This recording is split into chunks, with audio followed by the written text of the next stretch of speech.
Morning students, आज हम synthetic fibres and plastic की एक्सरसाइज करेंगे। प्रीवियस क्लास में हमने सिंथेटिक फाइबर्स एंड प्लास्टिक के बारे में पढ़ा था, तो आज उसकी हम क्वेश्चन आंसर करेंगे। तो आपकी जो एक्सरसाइज है लास्ट में आप देखा होगा, उसके जो एक्सरसाइज में जो क्वेश्चन नंबर फर्स्ट है वो ये पूछता है, explain why some fibres are called synthetic. कि एक्सप्लेन करो, अच्छे से ये बताओ कि जो कुछ फाइबर्स हैं उनको हम सिंथेटिक क्यों कहा जाते हैं। हम उसको सिंथेटिक इसलिए कहते हैं स्टूडेंट्स, क्योंकि ये जो फाइबर्स होते हैं कुछ वो आपको मैंने पहले बताया था कि सिंथेटिक फाइबर्स को हम मैन मेड फाइबर्स भी कहते हैं या उनको आर्टिफिशियल भी फाइबर्स भी कहते हैं, क्योंकि इसको हम खुद तैयार करते हैं by the use of some chemical की मदद से इनको खुद तैयार किया जाता है।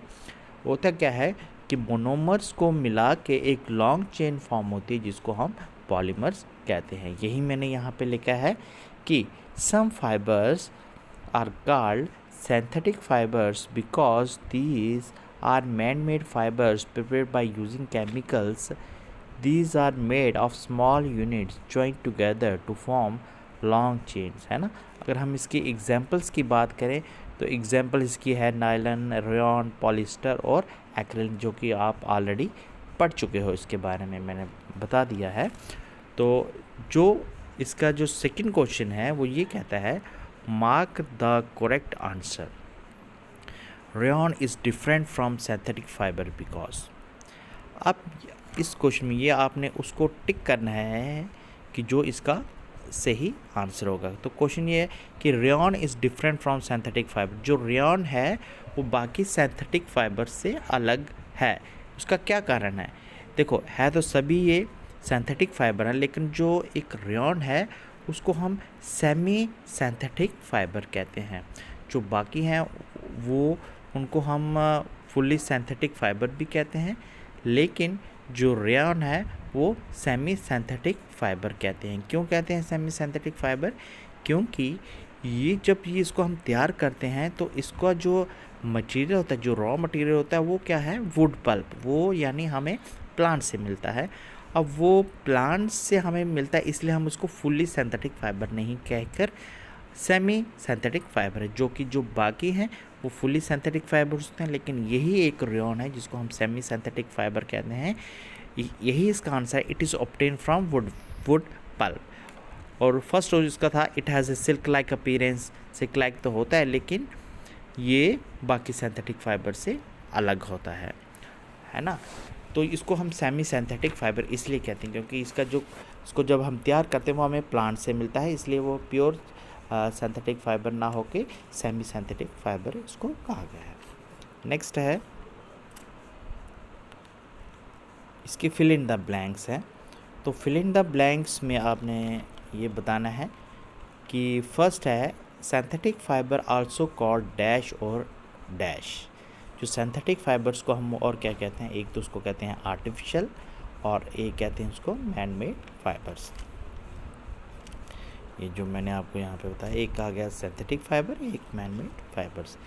बी पार्ट है इसका, synthetic fibres are synthesised from raw material called. जो सिंथेटिक फाइबर्स हम तैयार करते हैं उनका जो रॉ मटेरियल है वो आपको बताना, उसको हम कहते हैं पेट्रोकेमिकल्स। ये है उसका पेट्रोकेमिकल्स। सी पार्ट है, like synthetic fibre plastic is also a dash. तो सिंथेटिक फाइबर्स की ही तरह प्लास्टिक भी एक तरह का पॉलीमर है। नेक्स्ट क्वेश्चन ये है कि give example which indicate that nylon fibre are very strong. आपको ये बताना है कि कुछ एग्जाम्पलों से ये बताना है कि जो नायलन है वो बहुत ही ज़्यादा स्ट्रॉन्ग होता है। तो स्ट्रॉन्ग आप कुछ एग्जाम्पलों से हम क्लियर कर सकते हैं, कुछ एग्जाम्पलों से। फर्स्ट है, parachutes and ropes of rock climbing are made of nylon. जो पैराशूट्स आपने देखे होंगे वो, और जो रोप्स होते हैं जो कि हम रॉक्स पे चढ़ने के लिए इस्तेमाल करते हैं, वो किससे बने होते हैं, नायलन से। Nylon is used in making seat belts, fishing nets. यानी जो नायलन होता है वो सीट्स बेल्ट्स और फिशिंग नेट्स में भी इस्तेमाल किया जाता है। और nylon is use in making rackets में जो बैडमिंटन्स में जो वायर होती है उसमें क्या यूज़ किया जाता है, नायलॉन यूज़ किया जाता है। The next is explain why plastic container our favour for storing foods. क्यों हम प्लास्टिक कंटेनर को यूज़ करते हैं फूड को स्टोर करने के लिए।